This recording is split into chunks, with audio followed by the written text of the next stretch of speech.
वार करे एक परमेश्वर का धन्यवाद करे। वो ही पिता, वो ही है पुत्र, वो ही है आत्मा। हालेलुया। वो ही पिता, वो ही है पुत्र, वो ही है आत्मा। हालेलुया। परमेश्वर का धन्यवाद करे। विवेक परमेश्वर का धन्यवाद करे। सृष्टि का सृजनहार है, मानवता उपहार रही है। क्लास आ गई है मानव का उपहार। स्वर्ग नाश्ता बनाना पड़ेगा। नहीं आराम से सीता जन्मान भूल गया था शीश खाने दूंगे ना। पल याद करे। आओ हम शीश नवाए पल पल याद करें। वो ही पिता, वो ही है पुत्र, वो अनफिट वाले बोले हैं। हालेलुया। वो ही पिता, वो ही है पुत्र, वो ही है आत्मा।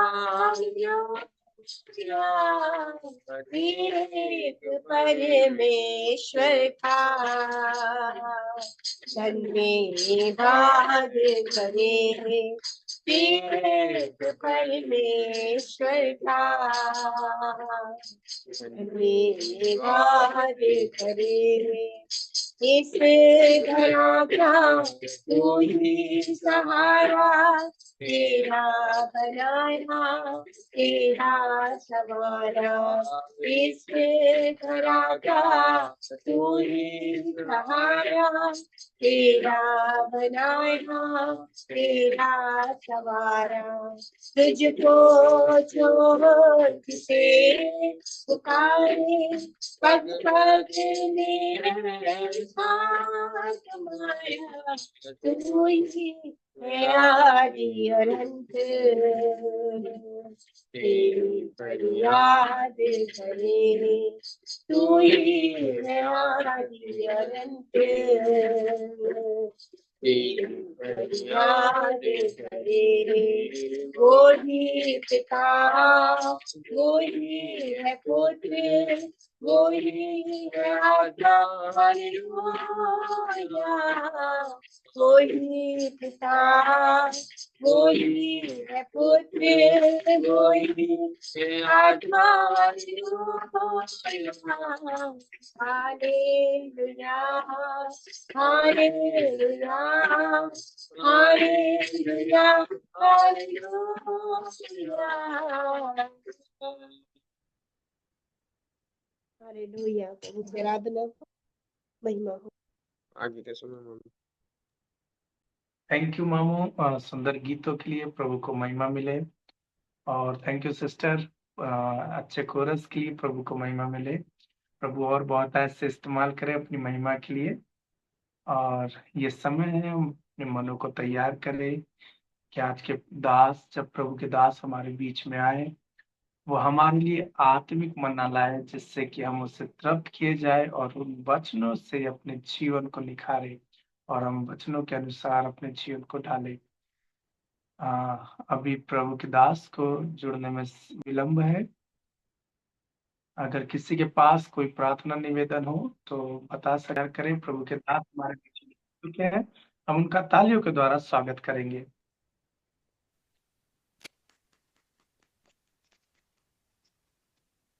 आगे का समय प्रभु के दास का। Okay okay, praise the Lord, जय मसीह की। जय मसीह की। प्रेज द लॉर्ड अंकल जी, जय मसीह।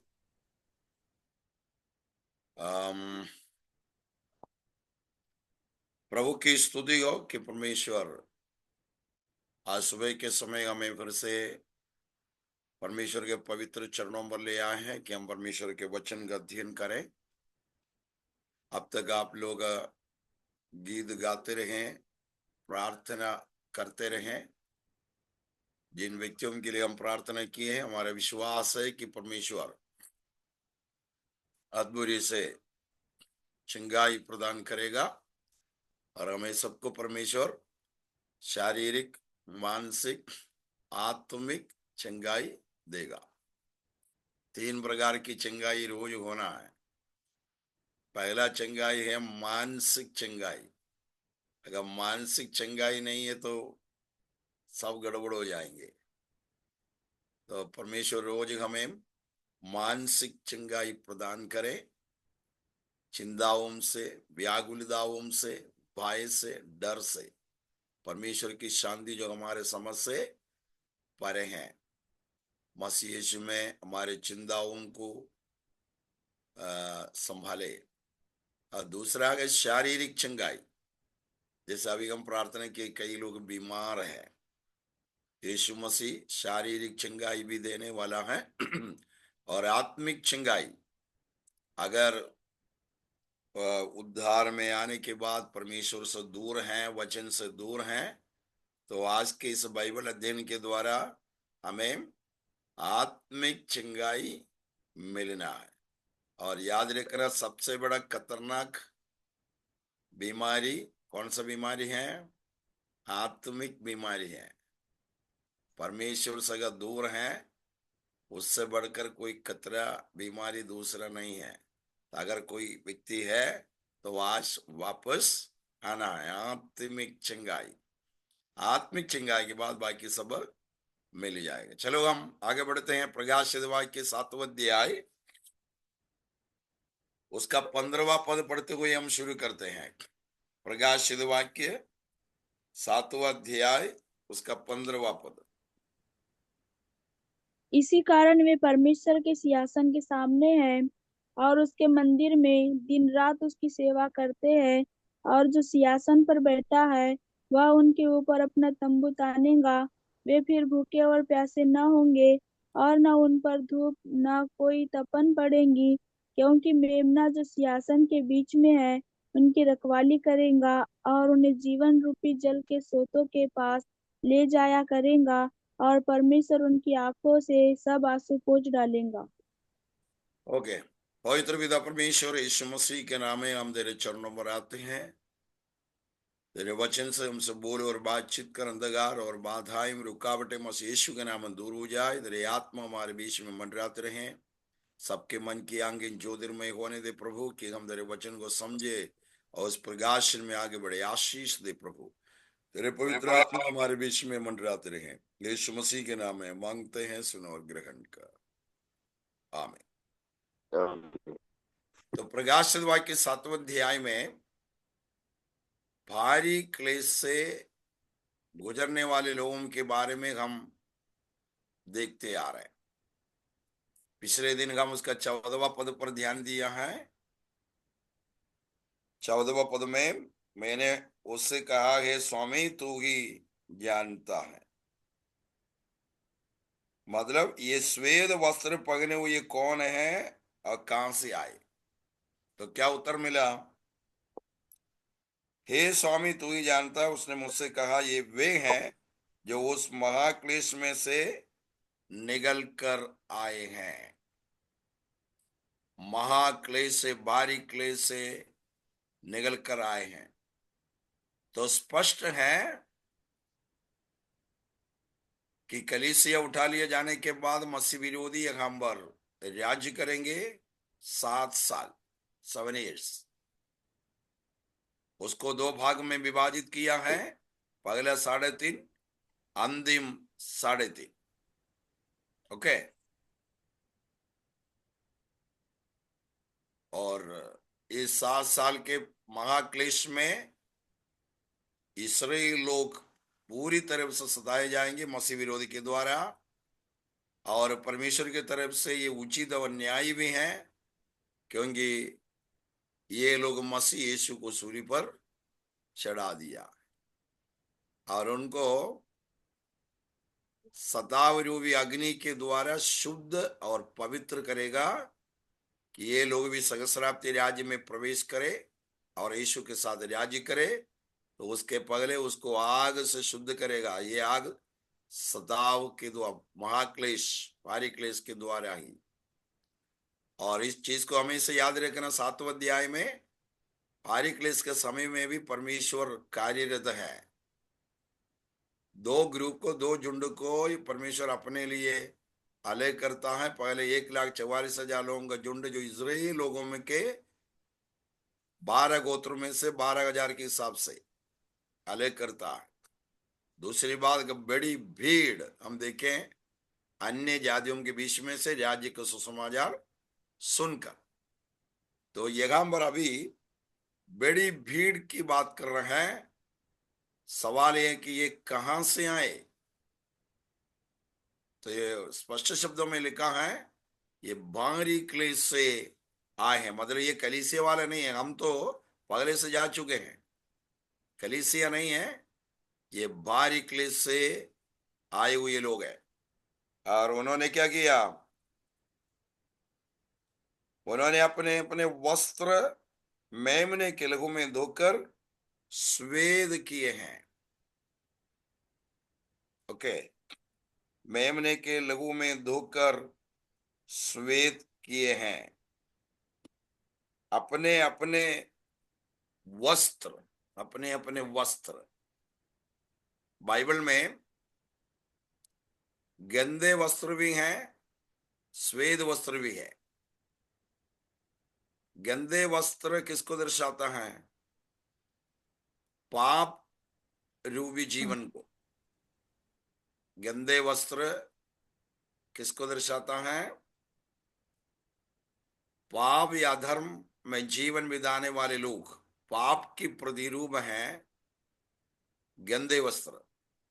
लेकिन लेकिन परमेश्वर एक एक गंदे वस्त्र को क्या करता है?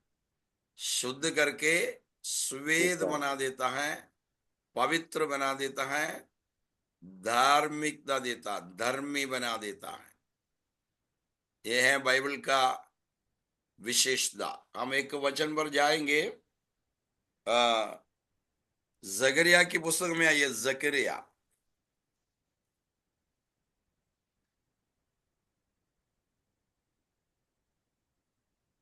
जकरिया की पुस्तक 3रा अध्याय,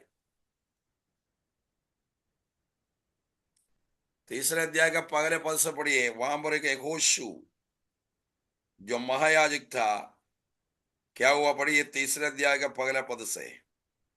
फिर उसने यहोशू महायाजक को यहोवा के दूत के सामने खड़ा हुआ मुझे दिखाया, और शैतान उसकी दाहिनी ओर उसका विरोध करने को खड़ा था। यहोशू महायाजक कहां पर खड़ा था? नहीं, शैतान उसकी दाहिनी ओर उसका विरोध करने को खड़ा था। ये शैतान का काम है हमेशा हमारा विरोध करना, कुछ न कुछ पकड़े हमारे जीवन से और लेके एकदम परमेश्वर के सन्मुख जाए और हमारे विरोध में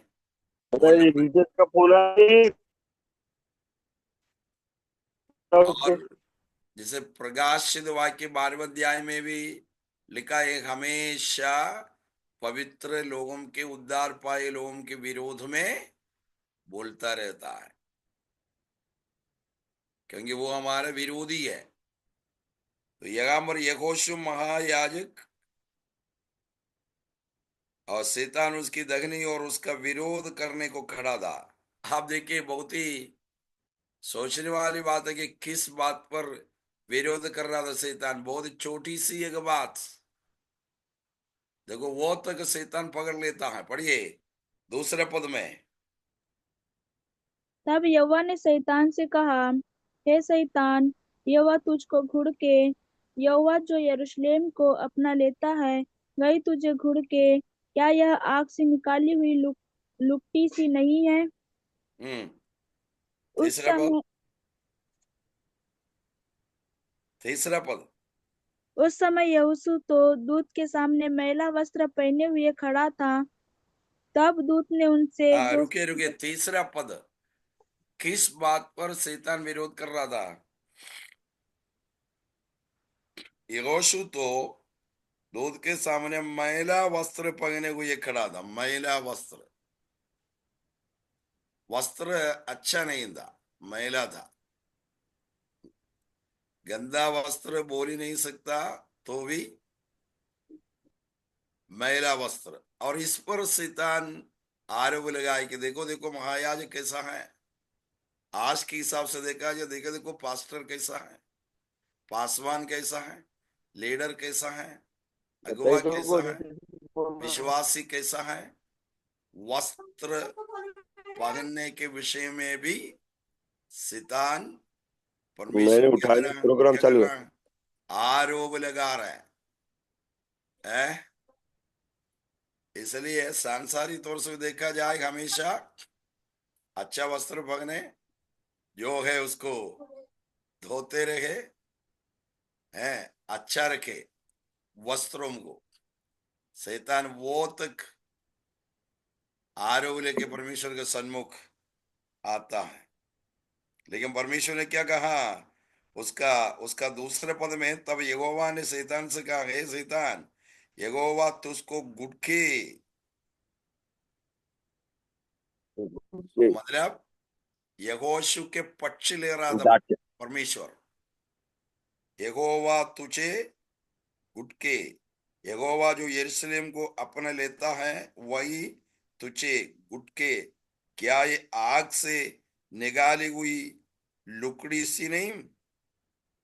क्या ये आग से लकड़ी, निकाली हुई लुकड़ी से नहीं? इसका मतलब क्या है? लकड़ी हम वस्त्र पहनते हुए जलती अगर हुई। आग के ऊपर से चलते है, क्या होगा?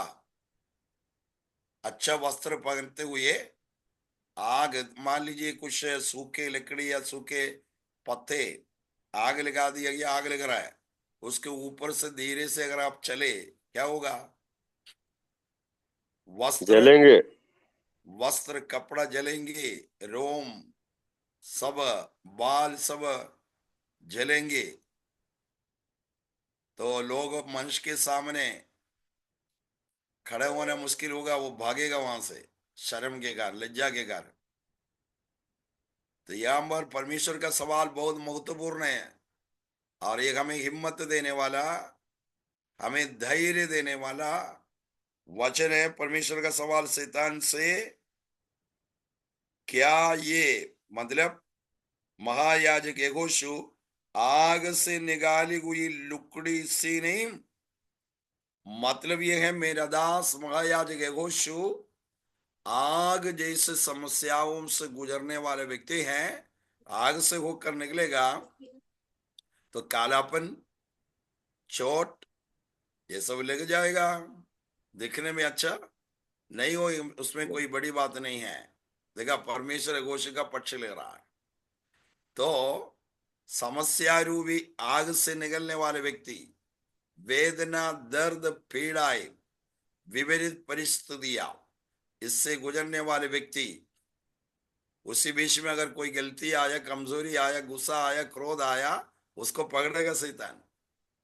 हम कष्ट में, क्लेश में कभी कभी क्रोधित हो जाता है, दूसरों पर आरोप लगाता है, गाली देता है, तो शैतान आएगा कि देखा देखा ये पाप किया है, ये योग्य नहीं है कि स्वर्ग में जाने के लिए, योग्य नहीं कि सेवा करने के लिए, ये योग्य नहीं कि आशीष पाने के लिए। तब देखा परमेश्वर हमारे पक्ष लेने वाला है।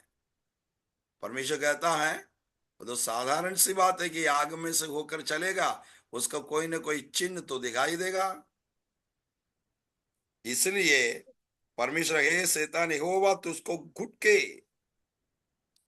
ओके, अब लेकिन उसके उत्तर में परमेश्वर क्या कहता है ये महत्वपूर्ण बात है। उसका चौथा पद पढ़िए, चौथा पद।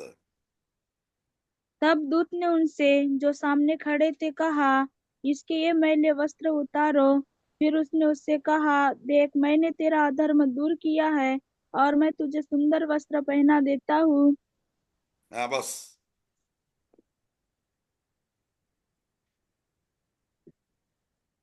तो यहां पर हम देखते हैं गंदा वस्त्र किसको दर्शाता है?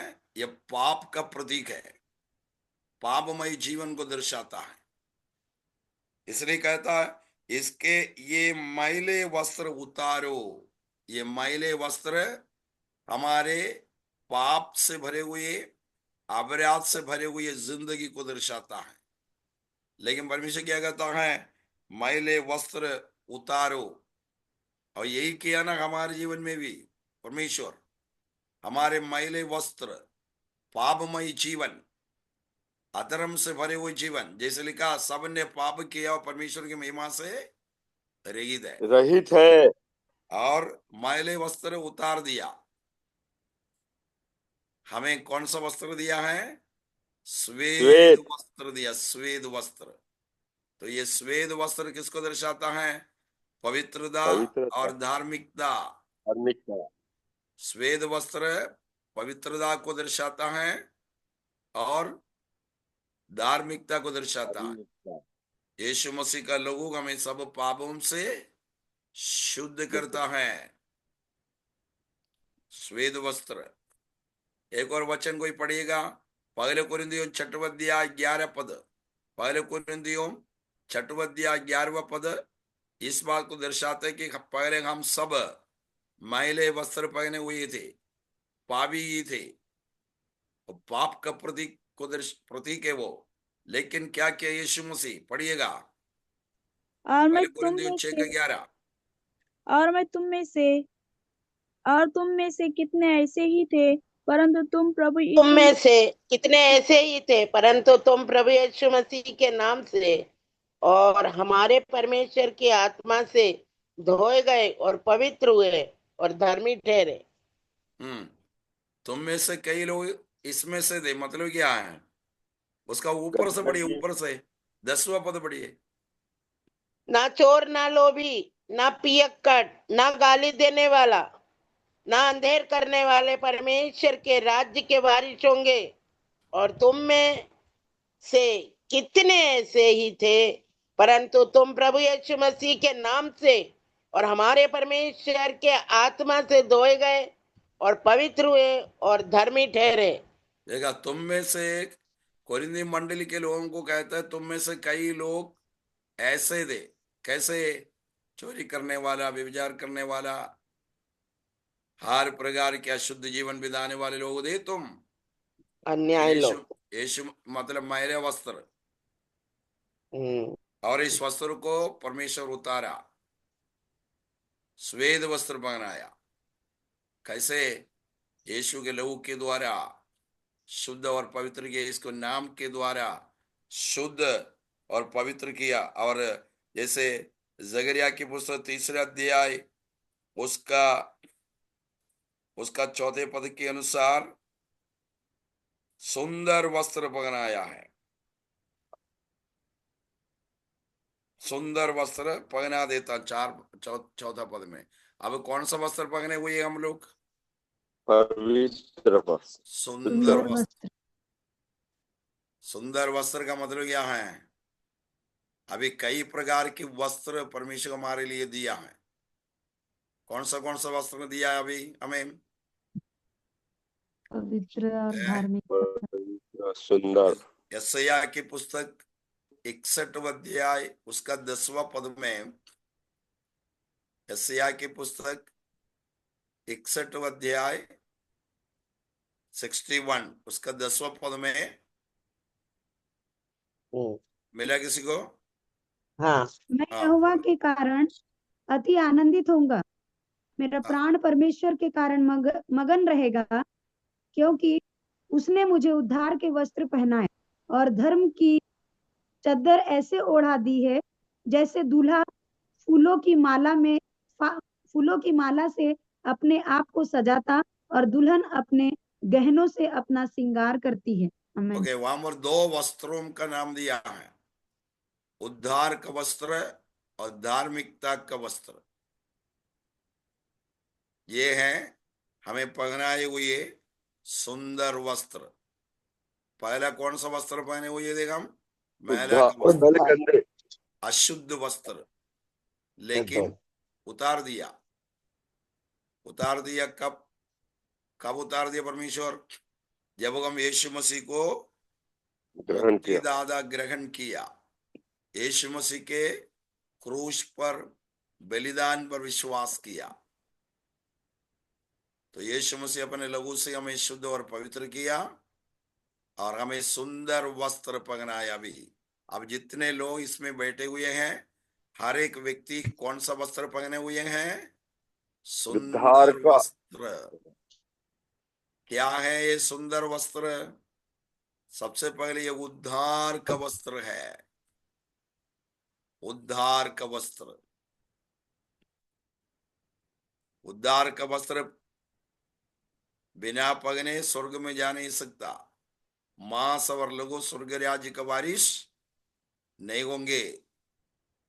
आपको मालूम है ना, चंद्रमा में, मंगल में जो लोग जाते हैं, जा चुके हैं, लाखों लाखों रुपए का सूट पहनकर उधर जाते हैं। इस शरीर से जा नहीं सकता। स्पेशल विशेष कोट चाहिए, वस्त्र चाहिए, लाखों लाखों रुपए खर्च करते हैं। तो हमें स्वर्ग में जाने के लिए, स्वर्ग राज्य में प्रवेश करने के लिए हमें भी चाहिए विशेष वस्त्र, वो है उद्धार का वस्त्र। उद्धार का वस्त्र कब कब मिलेगा आपको? जब हम यीशु के मैला लहू का से वस्त्र, धोकर मैला का अपनी वस्त्र दूर उतार करना कर। है। सबोदेशक कैसे दूर में लिखा, करेगा? श्रेष्ठ गीत में लिखा, सर मैं मैले कपड़े उतार चुकी हूँ। हाँ, रोमियो 10:9 में अगर यीशु को प्रभु जानकर मुंह से अंगीकार करे और मन से विश्वास करे कि पिता ने उनको मरे हुओं से जिलाया, तो निश्चय उद्धार पाएगा। पाएगा। तब मिलेगा उद्धार का वस्त्र। इस वस्त्र के बिना कोई स्वर्ग में नहीं जा नहीं सकता। पाएगा।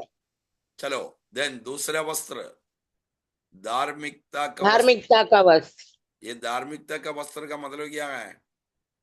आपको मालूम है कि नया नियम में रोमियो नाम एक पुस्तक है, रोमी, है ना? ये उसमें 16 अध्याय है। 16 अध्याय में भी सबसे प्रमुख विषय है धार्मिकता। धार्मिकता रोमियो 5:1 में लिखा है, विश्वास के द्वारा तुम्हारा उद्धार हुआ। धर्मी ठहराया जाता है, कर्म से नहीं, पैसा से नहीं, मेहनत से नहीं, विश्वास के द्वारा। कौन सा विश्वास? प्रभु यीशु मसीह क्रूस पर मेरे लिए मेरे मैले का वस्त्र मारा गया। उतार कर उद्धार का वस्त्र देने के लिए मेरे लिए लहू बहाया, जी उठा। उस यीशु पर विश्वास करने से, यीशु को मुक्तिदाता मानने से उद्धार का वस्त्र मिल जाता है। तो उद्धार का वस्त्र पहने हुए ये व्यक्ति परमेश्वर की अदालत में खड़ा करके परमेश्वर घोषणा करता है, ये आज से धर्मी है, पवित्र है। ये है धार्मिकता का वस्त्र। ओके, परमेश्वर उस व्यक्ति को धर्मी ठहराता है। मतलब पापी तो था, गुनहगार तो था, लेकिन यीशु मसीह अपने लहू से उनको शुद्ध करके उद्धार का वस्त्र पहनाया। अब से ये धर्मी है, आपसे ये पवित्र है, ये धार्मिकता का वस्त्र है।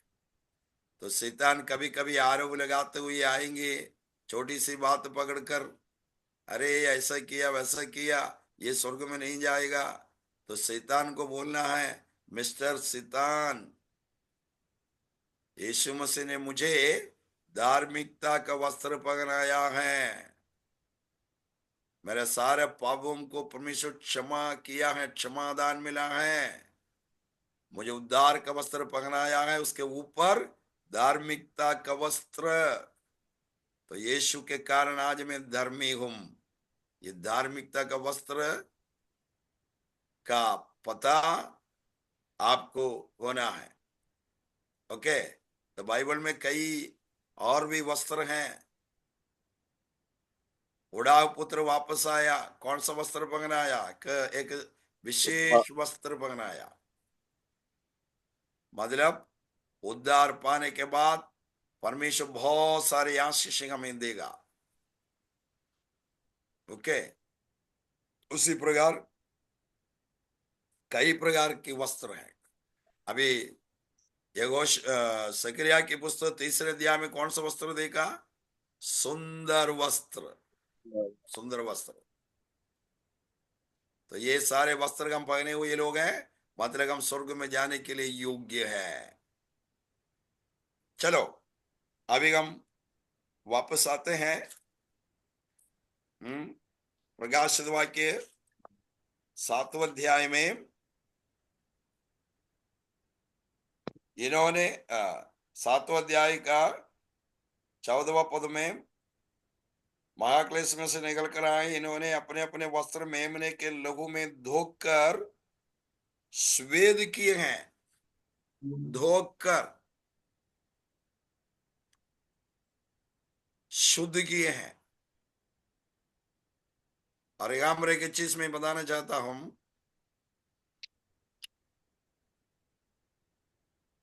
यीशु मसीह हमारे मैले का शुद्ध अपवित्र वस्त्र को उतारकर उद्धार का वस्त्र पहनाया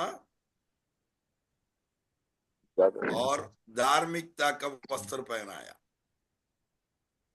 शुद्ध किया, हमें पवित्र किया है। अभी इस पवित्रता के बारे में देखा जाए, परमेश्वर रोज या प्रतिदिन हमें शुद्ध करता है। हमेशा याद रखना, उद्धार एक ही बार हुआ है, धार्मिकता भी उद्धार एक ही बार, लेकिन पवित्रता प्रतिदिन के जीवन में होना। इस बात को अच्छी तरह समझना। जब कुछ जगह कन्वेंशन होता है, बड़ा मीटिंग होता है, प्रचार करेगा, मैसेज देगा, उसके बाद कितने लोग आज उद्धार पाना चाहता है, अपना हाथ उठाओ। तो कई लोग हाथ उठाते हैं। अगली बार उसी जगह पर कन्वेंशन होगा, दूसरा वक्त आएगा, वचन का प्रचार करेगा, उस दिन वो भी पूछेगा कि तुम में से कितने लोग उद्धार पाना चाहता है, हाथ उठाओ। तो पिछले साल जो हाथ उठाए वो फिर से हाथ उठाता है। तो हर साल उद्धार पाते क्या? जन्म कितने बार होता है? एक ही बार, एक बार। इस प्रकार नया जन्म भी एक ही बार है, एक ही बार। उद्धार एक ही बार है। बार बार उद्धार नहीं पाते। एक ही बार परमेश्वर का बेटा बन गया, बेटी बन गई। एक ही बार आपका नाम जीवन की पुस्तक जो स्वर्ग में है लिखा गया। लेकिन पवित्रता रोज होना है। प्रतिदिन अपने आप को पवित्र करना है। मैं जल्दी से जल्दी रोज या प्रतिदिन हमें कैसे पवित्र बन सकते हैं? 7 प्रकार से रोज हमें पवित्र बन के आगे बढ़ सकते हैं। पवित्रता बहुत बड़ी चीज है। पवित्रता के बिना परमेश्वर हमारे जीवन में कुछ भी नहीं करेगा, कोई आशीष नहीं देगा। पास्टर जी अपने बाइबल में धर्म धर्म धर्म धर्म शब्द लिखा है, तो वो धार्मिकता कैसा हुआ? 1 मिनट समझाइए। धार्मिकता के बारे में मैं समझा चुका हूं कि उद्धार पाने के बाद कौन सा वस्त्र पहना दिया परमेश्वर ने? उद्धार का वस्त्र। उद्धार के वस्त्र यशायाह 61 उसका 10वां पद मैंने बता दिया ना। 61 यशायाह 61 उसका 10 में 2 वस्त्र का नाम है। उद्धार का वस्त्र पहले, उद्धार का वस्त्र, उसके बाद धार्मिकता का वस्त्र था। ये धार्मिकता समझ में नहीं आ रहा। धार्मिकता हाँ, वही तो मैं बोलने जा रहा हूं। धार्मिकता का मतलब उद्धार पाए हुए लोगों के लिए धार्मिकता का वस्त्र पहना देता है। तो हाँ, धार्मिकता का मतलब है, उद्धार मैं पाए हुए। मैं पहले से बता चुका, फिर भी देखो, मान लीजिए एक हत्यारा, हम्म, एक हम्म हत्यारा, अगर कोई व्यक्ति की हत्या करता, पुलिस आके क्या करेगा? गिरफ्तार करेगा, जेल में डालेगा ना। हम्म लेकिन मान लीजिए जेल में उस व्यक्ति हैं, तो उनका केस चल रहा है, उसका हम्म, मुकदमा चलाया जा रहा है। दोनों पक्ष के वकील लोग, अधिवक्ता, कोर्ट में, अदालत में, जज के सामने, न्यायाधीश के सामने अपने बातें में रखते हैं और बहस करते हैं। तो ये हत्यारे का वकील बहुत ही होशियार था, निपुण था, उनका पक्ष जीत गया। मतलब ये हत्यारे के बारे में हम्म, न्यायाधीश को घोषणा करना पड़ा कि ये हत्यारा नहीं है, रिलीज कर दिया, आजाद कर दिया, और वो मुक्त हो गया, क्योंकि कोई प्रमाण उनके खिलाफ नहीं मिला नहीं। वकील के कारण। लेकिन हम्म, सचमुच में वो कौन है? लोगों खूनी के है, सामने खूनी है, हत्यारा है, हत्यारा। हत्या किया है, पापी है, गुनहगार है। लेकिन न्यायाधीश ने ये घोषणा कर दिया कि ये हत्यारा नहीं है। अब पूरे दुनिया भी उसके खिलाफ खड़े हो जाए, कुछ नहीं होने वाला है। न्यायाधीश ने घोषणा कर दिया कि ये कौन नहीं है, हत्यारा नहीं है। हत्यारा। तो उनको क्या मिला? धार्मिकता मिला, धर्मी बन गए ना, जबकि हत्यारा तो थे। हाँ। लेकिन घोषणा ये नहीं है, हम्म, अब कुछ भी कर नहीं सकता। इसी प्रकार परमेश्वर के सन्मुख हम सब पापी ही थे, गुनहगार हम्म, थे। हम्म, लेकिन यीशु मसीह को, यीशु मसीह हमारे वकील है। पहला यूहन्ना 2 अध्याय पहला पद के अनुसार, पहला यूहन्ना 2 का 1 के अनुसार, यीशु मसीह हमारे वकील हैं, एडवोकेट हैं, अधिवक्ता हैं। वो हमारे लिए बहस किया अपने लहू दिखाकर, हम्म, और हमें उद्धार दिया, और उद्धार का वस्त्र पहनाया। और कौन सा वस्त्र भी पहनाया इसके ऊपर? धार्मिकता का वस्त्र। धार्मिकता। तो क्या है धार्मिकता का वस्त्र? ये पापी तो था, लेकिन इनको मैंने उद्धार दिया, उद्धार का वस्त्र पहनाया, और घोषणा किया है परमेश्वर की अदालत में, याज से पापी नहीं है, याज से गुनहगार नहीं है, याज से हमें। धर्मी है। हाँ। ये है हालेलुया। धार्मिकता। और ये थैंक यू सब, जीसस। और ये सब विश्वास है। कोई जल्दी पढ़िए रोमियो 5 का 1, रोमियो 5 अध्याय पहला पद, जल्दी पढ़िए।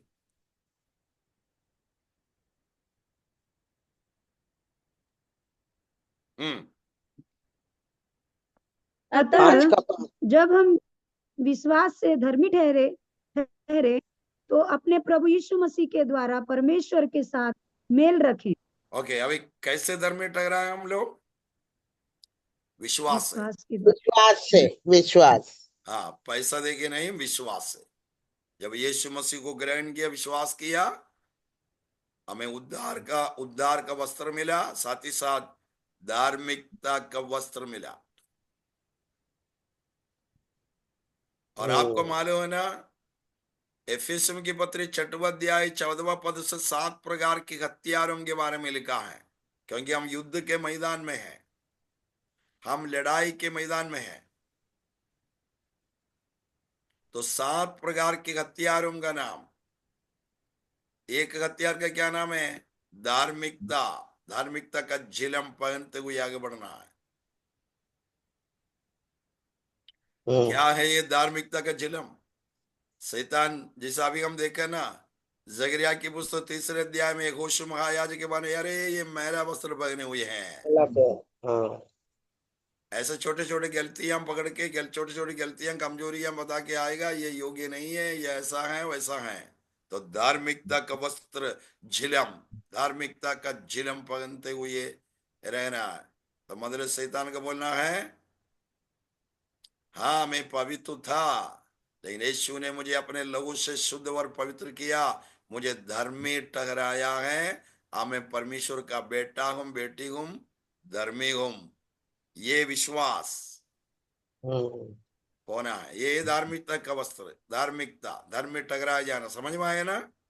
हाँ, okay thank you pastor, okay. Thank you. So मैं जल्दी से जल्दी, उद्धार एक ही बार होता है, नया जन्म एक ही बार होता है, लेकिन पवित्रता प्रतिदिन होना है। तो प्रतिदिन हमें कैसे पवित्र जीवन बिता सकते हैं? ध्यान से सुनिए। 7 माध्यम है, 7 प्रकार के माध्यम हैं जिसके द्वारा रोज हमें पवित्र बन के आगे बढ़ सकते हैं। सभी लोग नोट कर दो जल्दी जल्दी, ये अपने जीवन में अच्छी तरह समझना है, दूसरों को समझाना है। प्रतिदिन के मसीह जीवन में हमें कैसे पवित्र बन के आगे बढ़ सकते हैं।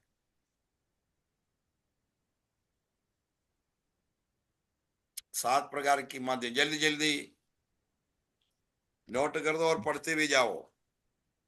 नंबर 1 पास्टर साहब कौन सा बताया अभी? है कौन सा वचन प्रतिदिन बताया? हमें कैसे पवित्र जीवन बिताना है। जी जी।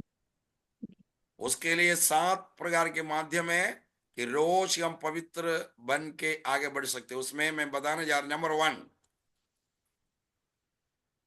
प्रेरितों के काम नाम पुस्तक 15वां अध्याय,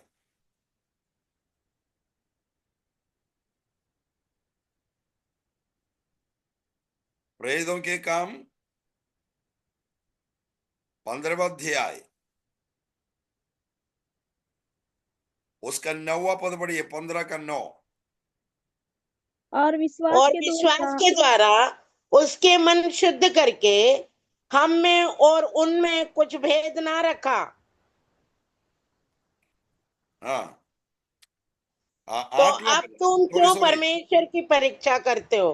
नहीं नहीं सॉरी, 9वां पद नहीं, 8वां पद, 15 का 8।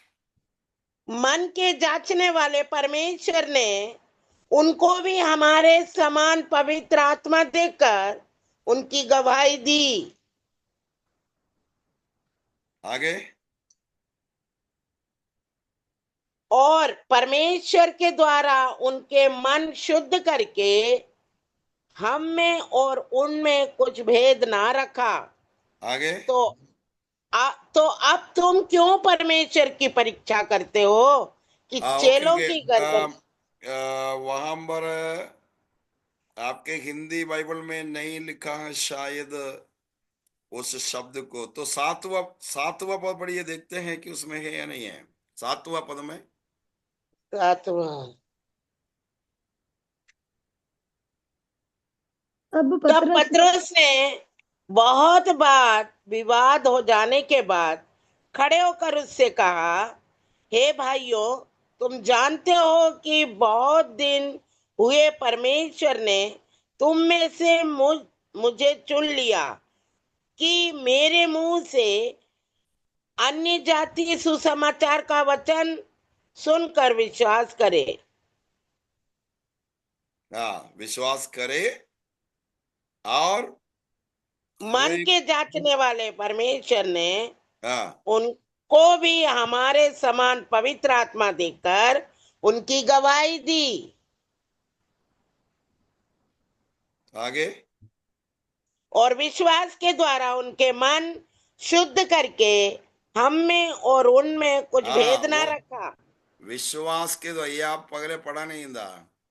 विश्वास के द्वारा मन को क्या किया? शुद्ध किया। शुद्ध किया।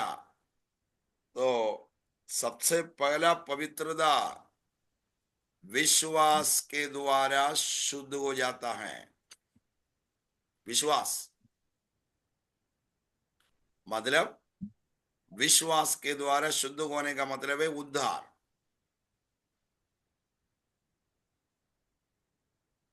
आप शुद्ध होने के लिए, पवित्र होने के लिए, उद्धार पाने के लिए आपको क्या करना पड़ा? सिर्फ विश्वास किया। किस पर? यीशु मसीह पर। यीशु मसीह। तो लोग आजकल पवित्र होने के लिए क्या क्या करते हैं? पूजा करते हैं, पगाड़ चढ़ते हैं, नदी में डूबते हैं। अभी हम देख रहे थे मेला ना, जाते हैं। अभी हम देख रहे हैं प्रयाग, ये क्या, कौन सा नाम है, अभी महाकुंभ में लाखों लाखों लोग, करोड़ों लोग स्नान किया शुद्ध होने के लिए। चलो, हमें उनको खिलाफ बोलने का अवसर नहीं है, लेकिन याद रखना, लोग शुद्ध होने के लिए क्या क्या नहीं करते। लेकिन बाइबल के लिए परमेश्वर को धन्यवाद करे, है पवित्र शास्त्र बाइबल के लिए धन्यवाद करे कि हम जितने भी बड़ा पापी हो, गुनहगार हो, शुद्ध होने के लिए कर्म नहीं करना है, मेहनत नहीं करना है, पहाड़ नहीं चढ़ना है, कहीं जाके डुबकी लगाने का जरूरत नहीं है। विश्वास, विश्वास के द्वारा परमेश्वर में उनके शुद्ध मन कर। को शुद्ध किया। ये कितना बड़ी बात है। आमीन। इसलिए बाइबल में उद्धार कर्म से नहीं, विश्वास से। किस पर विश्वास? प्रभु यीशु मसीह पर। यह रोमियो 10:9 में बता चुका हूं। अगर यीशु को प्रभु जानकर मुंह से अंगीकार करे और मन से विश्वास करे कि पिता ने उनको मरे हुए से जिलाया, तो निश्चय उद्धार पाएगा। ये पहला समय है कि हम शुद्ध हो जाता है, पवित्र हो जाता है, उद्धार पाते हैं। तो सबसे पहले हम कैसे पवित्र बन गए हैं? बाय फेथ, विश्वास से। विश्वास के साथ। ये बहुत बड़ी बात है। विश्वास, मसीह यीशु पर हमारे विश्वास से हम पवित्र हो जाता है। उसके साथ मैला का वस्त्र उतार दिया जाता है और उद्धार का वस्त्र परमेश्वर में पहना देता है। तो यहां से पवित्रता शुरू हो जाता है। उसके बाद अभी हम 6 और है, प्रतिदिन कैसे पवित्र बन के आगे बढ़ सकते हैं। नंबर 2, योगन्ना 15:3 बढ़िए। योगन्ना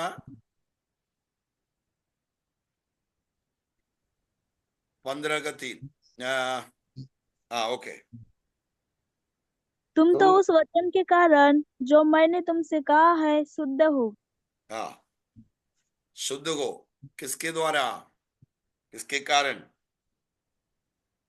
वचन वचन के द्वारा रोज पवित्र हो जाता है।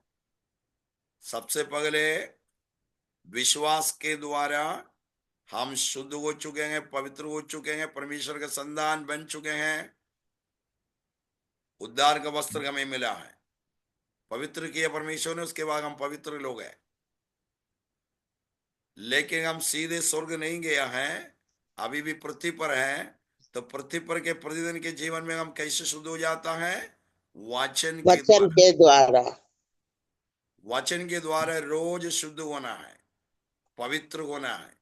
यीशु ने कहा, आप तुम शुद्ध हो क्योंकि तुम मेरा वचन सुने हो। मतलब आज के इस बाइबल स्टडी में, आज के इस बाइबल अध्ययन में भी वचन के द्वारा हम शुद्ध हो जाता है, पवित्रता। तो कई लोगों को कंफ्यूजन है कि वचन के द्वारा कैसे शुद्ध हो जाता है। मैं बताऊंगा। आज सुबह आप लोग वचन पढ़ के आए होगा ना? हाँ।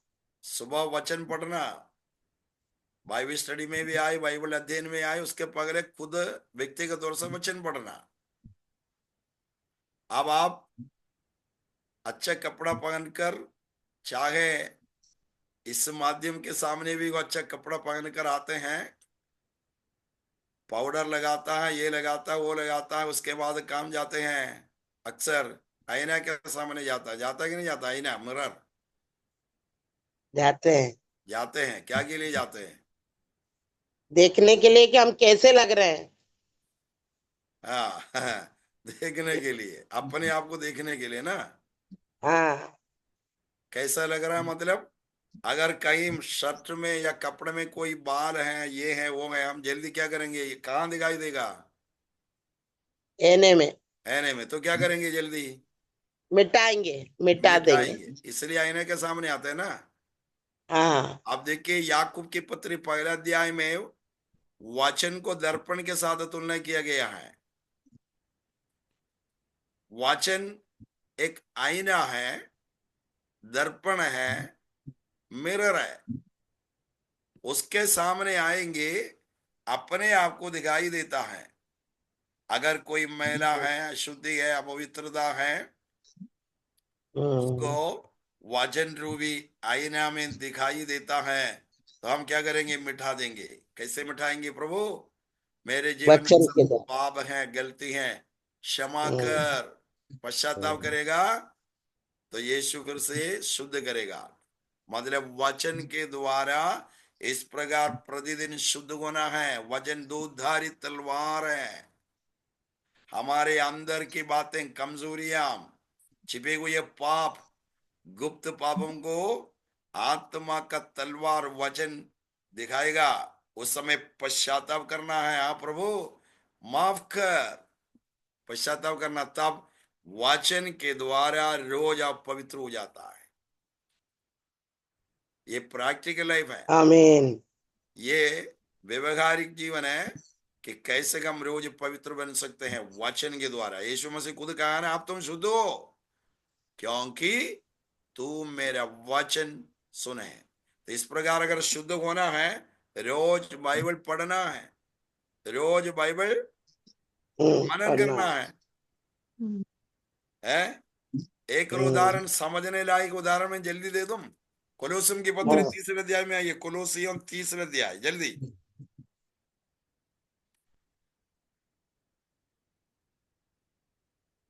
कोलोसियम की पत्री 3 अध्याय, उसका 18 और 19 पढ़िए। 18 और 19, 3 का 18 19। हे पत्नियों, हे पत्नियों, उचित है वैसा ही अपने अपने पति के अधीन रहो। हे पत्नियों, हे पतियों, अपनी अपनी पत्नी से प्रेम रखो और उनसे कठोरता न करो। हाँ रुकिए, हमें बाइबल कैसे पढ़ना है, इधर उधर से पढ़ना है क्या, सिस्टमैटिकली क्रमानुसार बाइबल पढ़ना है। ऐसे पढ़ के कम से कम 1 साल एक बार पूरा करना, ठीक है। हाँ हर हर विश्वासी कम से कम 1 साल एक बार, 1 साल में एक बार ये बाइबल पूरा कंप्लीट करना पढ़ के। इसके लिए क्रमानुसार पढ़ते जाए, पढ़ते जाए, पढ़ते जाए। अब मान लीजिए आज सुबह आप परमेश्वर का वचन लगातार पढ़ते आ रहे, तो आपको कुलुसुम की पत्री पढ़ना था। आज पढ़ते पढ़ते 3 अध्याय 18 19 में जो पहुंचा, तो क्या लिखा है, पगले हे पत्नियों। पगले पत्नियों के लिए है। ये बाइबल में हर जगह जगह पति पत्नी के बारे में लिखा, पहला उपदेश पत्नियों के लिए है। क्यों, कारण ये है, क्योंकि कारण ये है, अगर पत्नी ठीक हो जाता सब कुछ ठीक हो जाएगा। इसलिए जहां जहां पति पत्नी फैमिली के लिए जो उपदेश दिया, पहले है पत्नी हो, मतलब पत्नी लोग अगर ठीक हो जाता सब ठीक हो जाएगा। सो जितने पत्नी लोग यहाँ पर बैठे हुए हैं, याद रखें, ध्यान दें। अब देखिए आप क्रमानुसार पढ़ते आ रहे हैं, यहाँ में लिखा है हे पत्नी अपने अपने पति के अधीन रहो। तो इस वचन जब पढ़ रही थी तो रुकना वहां पर, अरे मैं कई चीजों पर मेरे पति के अधीन में नहीं हूं, प्रभु क्षमा कर। तो वचन के द्वारा शुद्ध हो जाता है। उसके बाद पतियों के लिए क्या लिखा है, अपनी तुम्हारे अपनी पत्नी से प्रेम रखो। आगे और उनके कठोरता ना करो। कठोरता, कितने बार पति लोग कठोरता से व्यवहार किया, गुस्सा से, क्रोध से, ऐसे शब्द निकला कि कई बार व्याकुल हो गई, रोने लगी। तो ये वचन के मारता है, सामने, पीटता है। वचन आईना है, दर्पण है, उसके सामने आएंगे, भागना नहीं, रुको वहां पर और वचन के सामने घुटना टेको। प्रभु, इस वचन के सामने मैं गलती किया हूं, मैं कठोरता से व्यवहार किया, ऐसे शब्द मेरे मुंह से निकला तो उनको दुखी कर दे। प्रभु माफ कर, दया कर। तो वचन के द्वारा शुद्ध हो जाता है। समझ में आ रहा है क्या वचन के द्वारा कैसे शुद्ध हो जाता है? हाँ पाप। ऐसे वचन पढ़ते समय हमारे अंदर जितने छोटे हैं बड़े हैं, जो पाप और गुनाह और कमजोरी है, वचन दिखाएगा, दर्पण है, आईना है। तो समय अंगीकार करना, पश्चाताप करना, मन विराना, तो परमेश्वर के वचन के द्वारा आप शुद्ध हो जाता। ये रोज का काम है, प्रतिदिन का काम। शुद्ध हो जाए। प्रतिदिन वचन पढ़ना है तो रोज परमेश्वर में शुद्ध करेगा। चलो टाइम आगे बढ़ रहा है, जल्दी से। कितना हो गया? तीसरा, अब तीसरा। हाँ, तीसरा है पहला यूहन्ना 1:7। तीसरा पहला यूहन्ना 1:7। पर यदि जैसा वह ज्योति में है वैसे ही हम भी ज्योति में चलें, तो एक दूसरे से सहभागिता रखते हैं और उसके पुत्र यीशु का लहू हमें सब पापों से शुद्ध करता। हाँ, तो तीसरा माध्यम क्या है कि जिसके द्वारा हम रोज शुद्ध हो जाएं? ज्योति में है, ज्योति में, वैसे ही हम भी ज्योति में नहीं चलें। नहीं, वहां मिलेगा परमेश्वर का पुत्र यीशु मसीह का लहू हमें सब पापों से शुद्ध करता है। शुद्ध करता है। ब्लड ऑफ जीसस, प्रभु यीशु यीशु मसीह के लहू यीशु से। मसीह के लहू के द्वारा रोज हमें पवित्र होना है। ओके, यीशु मसीह के लहू के द्वारा रोज हमें पवित्र होना है। मैं जो बोलने जा रहा हूं ध्यान पूर्वक सुने। सबसे पहले हम कब शुद्ध हुआ? जब यीशु के लहू के द्वारा, जब पहली बार विश्वास किया यीशु पर, तब यीशु अपने लहू से हमें शुद्ध किया था, पवित्र किया था। लेकिन रोज हमें यीशु मसीह के लहू के द्वारा शुद्ध होना है। ये कैसे हो सकता है? उसी में है 1:7। 1:7 में ज्योति में माना है हमें। ज्योति में मतलब क्या है? अंधकार से ज्योति में आना है, तब परमेश्वर का पुत्र यीशु का लहू हमें सब पापों से शुद्ध करेगा। ज्योति में आने का मतलब क्या है? अगर हमारा पाप, गुनाह, गलतियां छिपा हुआ है, हम अंधकार में हैं। ज्योति में आने का मतलब हर एक पापों को अंगीकार करना है, पश्चाताप करना है। अगर किसी से माफी मांगना है, माफी मांगना, परमेश्वर से माफी मांगना है, मनुष्य से भी माफी मांगना है, तब आप ज्योति में आएगा। अगर नहीं है तो अंधकार में ही रहेगा उद्धार पाने के बाद भी। और आप बोले प्रभु तेरे लहू से शुद्ध कर, थोड़ी करेगा शुद्ध। अंधकार से ज्योति में माना, पापों को जो अंगीकार करेगा, मानेगा, तब प्रतिदिन यीशु अपने लहू से हमें शुद्ध करेगा। इस बात को भूलना नहीं। आमीन, हालेलुया। उसी का 9वां पद और उसी के साथ पढ़िए। उसी का 9वां पद, पहला यूहन्ना 1:9, उसका यदि डिटेल। हम अपने पापों को मान लें हम्म तो वह हमारे पापों को क्षमा करने हम्म और हमें सब अधर्म से शुद्ध करने में विश्वास योग्य और धर्मी है। हाँ, आमेन, हालेलुया। यदि अंगीकार करे तो हालेलुया। तब प्रभु यीशु हमें अपने लहू से शुद्ध करेगा। ये प्रतिदिन की बात है, प्रतिदिन की बात। यस आमीन। जब तक अंगीकार नहीं करते, हाँ प्रभु मैंने पाप की गलती किया, तब यीशु का लोग हमें शुद्ध नहीं करेगा। भले आप इस वचन को उद्धरण के रूप में ले, प्रभु तेरे वचन में लिखा है कि तेरा लघु सब पापों से शुद्ध करता है, मुझे शुद्ध कर, नहीं करेगा, शुद्ध नहीं करेगा। अंधकार से ज्योति में आओ, वही तो लिखा ना 1:7 में। हाँ, ज्योति में आने का मतलब पापों को पापों से अंगीकार करना। ये अंगीकार तीसरी करना। बात, तीसरा माध्यम through the blood of Jesus, यीशु के लहू के द्वारा शुद्ध होना है। अब नंबर 4, चौथा, पहले कुरिन्थियों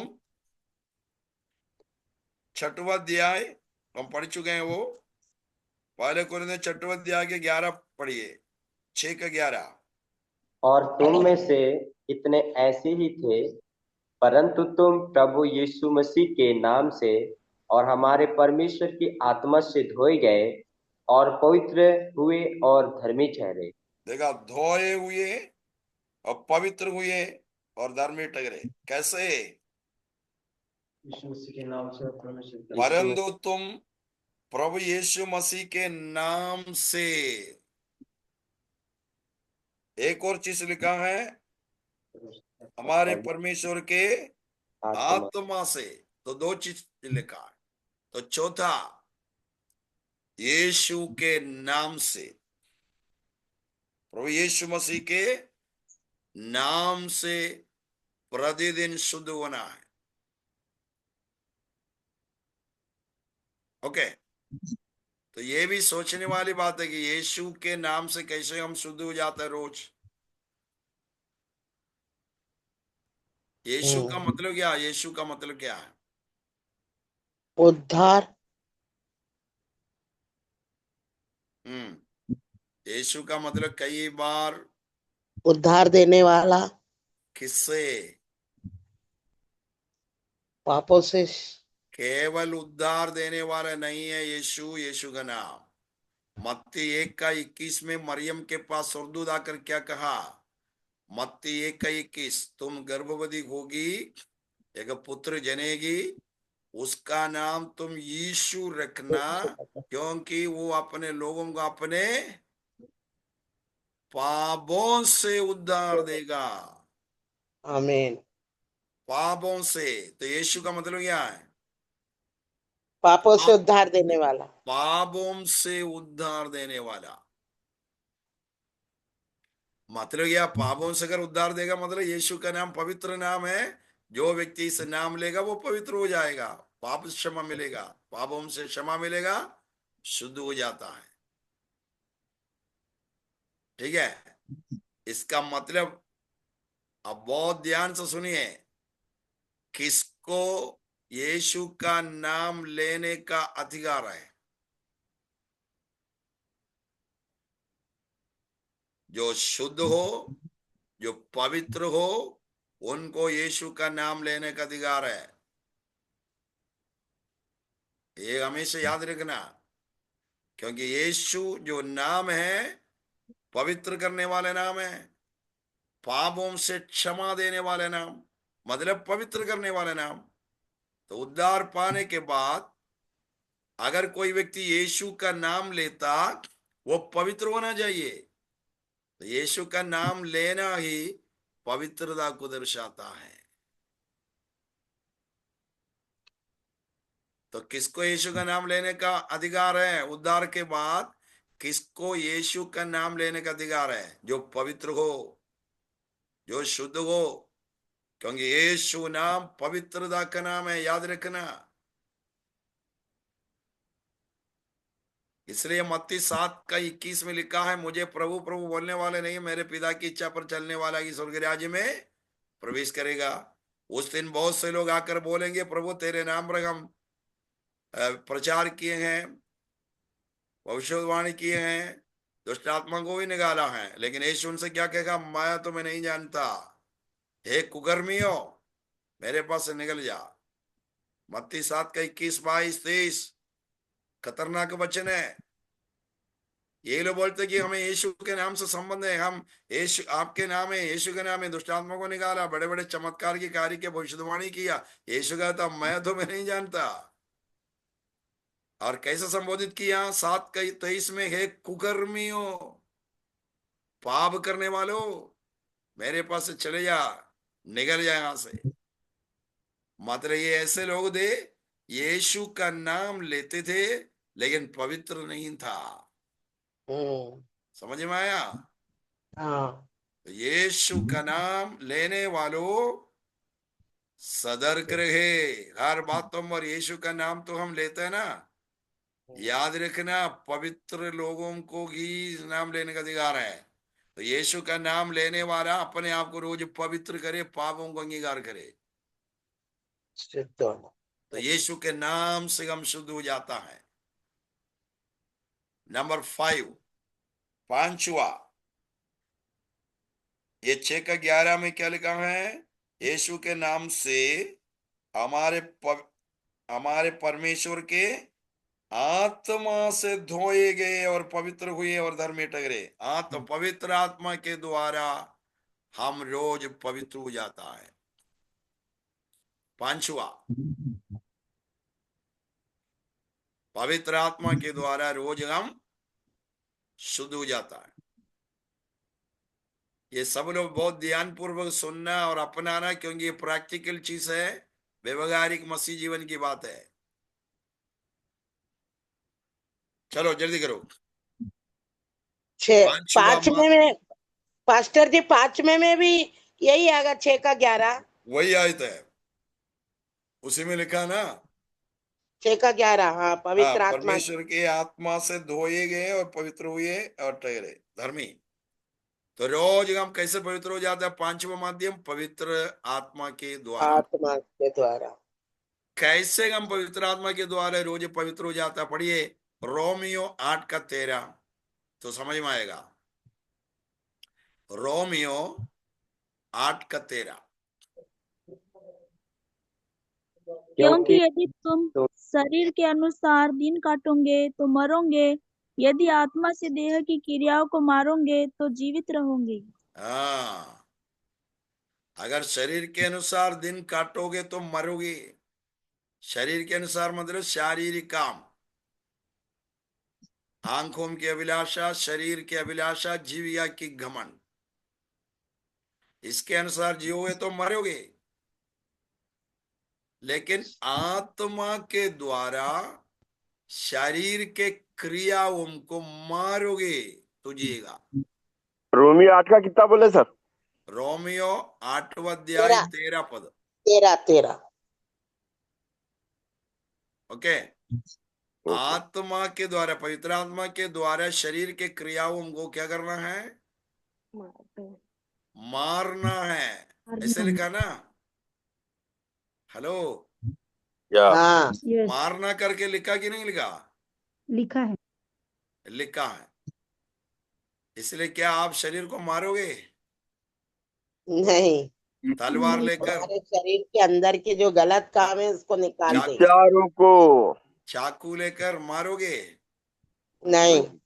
हाँ, हमारे चारों ऐसा धर्म भी है, ऐसा लोग करते भी है कि एक बार एक व्यक्ति ने मुझसे बोला, मैंने पूछा कि तो तुम्हारे धर्म में कैसा पवित्र हो जाता है, कैसे उद्धार पाते? तो बोला कि हमारे धर्म में अगर हाथ से अगर कोई गलत काम करता ना, हम उस हाथ को क्या करते? काट के निकाल देता। तो मैंने पूछा अगर आंखों से करता तो आंखों को उखाड़ के फेंक देता है, और जीभ से करते तो उसको भी उखाड़ के फेंका। तो मैंने पूछा ऐसे एक एक अवयव से पाप करोगे, एक एक अवयव तुम काट के निकालोगे तो इंसान तो रहेगा नहीं है?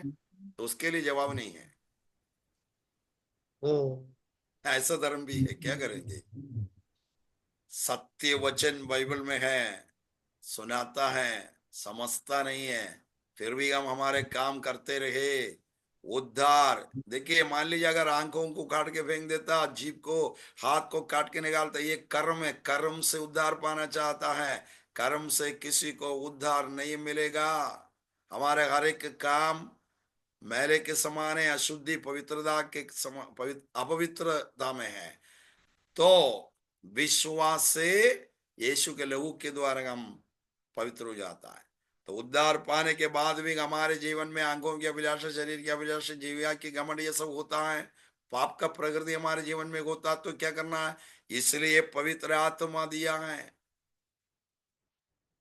यीशु मसीह के स्वर्गारोहण के एकदम पहले क्या कहा यीशु ने?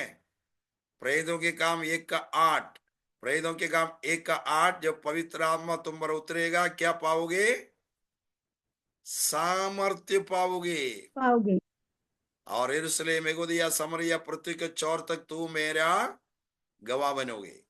सामर्थ, ये सामर्थ का समय नहीं है, ये सामर्थ का यूनानी ओरिजिनल शब्द का मतलब है डुनामिस। डुनामिस से नहीं, डुनामिस से डायनामिस शब्द आया। कुल मिला के बताया जाए, तुम सामर्थ्य पाओगे, मतलब पवित्र आत्मा तुम पर उतरेगा, वो तुम्हें तोड़ेगा, यही है इसका सही मतलब। पवित्र आत्मा का सामर्थ तुम्हें तोड़ेगा, है समझ में? तो क्या तोड़ेगा?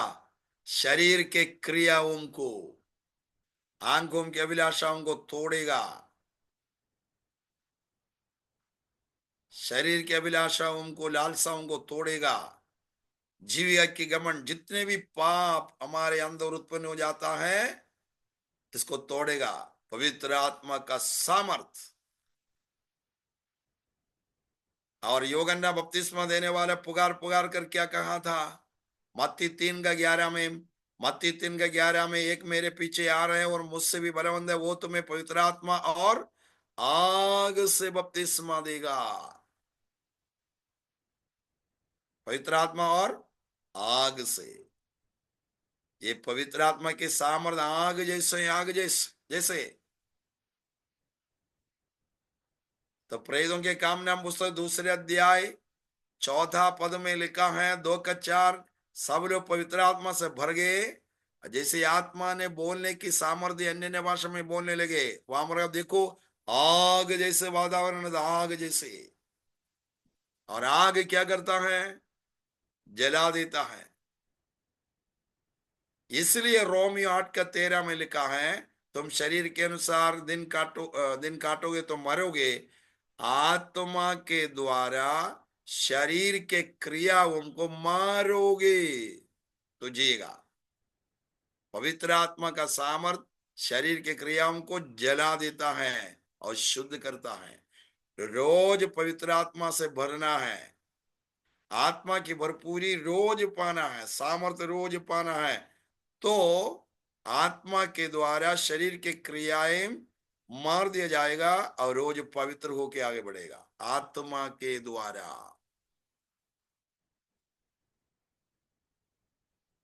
ओके, आत्मा के द्वारा। कितना हो गया अभी? हेलो, 5 हो गए। 5। 6। 5 ही हुआ। रोमियो 8:13 में 6 हो गया। ओके,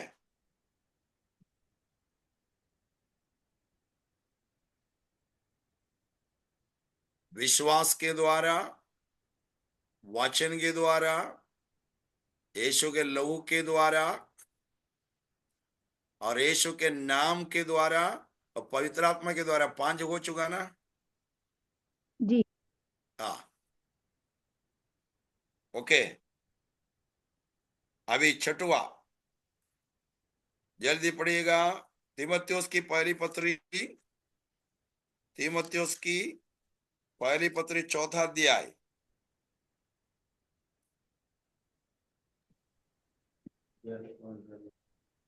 उसका 5वां पद पढ़िए। तीमुथियुस की पहली पत्री 4 अध्याय, उसका 5वां पद। क्योंकि परमेश्वर के वचन और प्रार्थना के द्वारा शुद्ध हो जाती है। हाँ, ये वचन तो हम देख चुके हैं। उसके बाद क्या लिखा? प्रार्थना के द्वारा शुद्ध हो जाती है। 6वां माध्यम जिसके द्वारा रोज हमें पवित्र होना है, प्रार्थना। प्रार्थना के द्वारा रोज हम शुद्ध हो जाता है और शुद्ध होना है। मतलब प्रार्थना शुद्ध करने वाला एक अद्भुत वस्तु है। तो प्रार्थना में हम कैसे शुद्ध हो जाता है?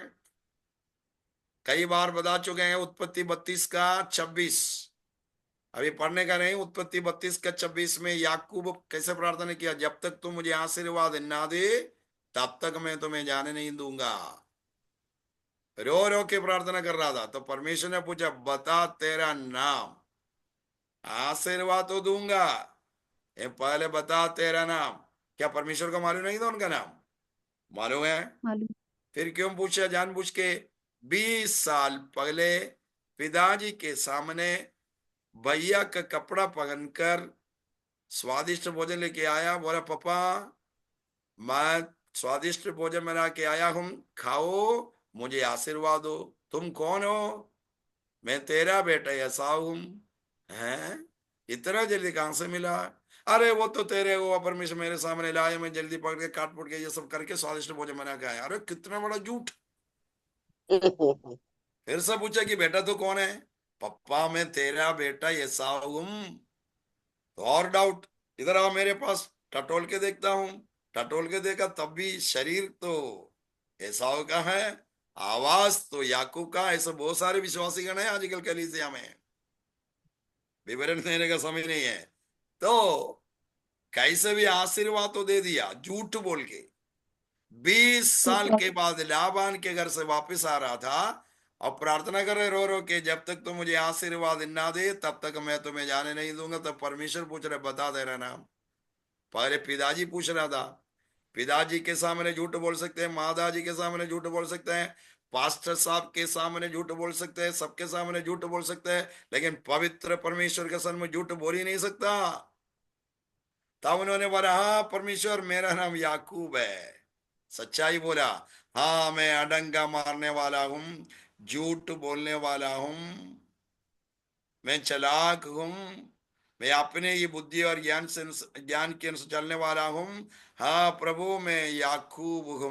तब परमेश्वर ने, आपसे तेरा नाम याकूब नहीं रहेगा, इजराइल, प्रिंस ऑफ गॉड, परमेश्वर का प्रभु जीतने वाला बनेगा। कब जीतने वाला बना? परमेश्वर उनको शुद्ध करने के बाद।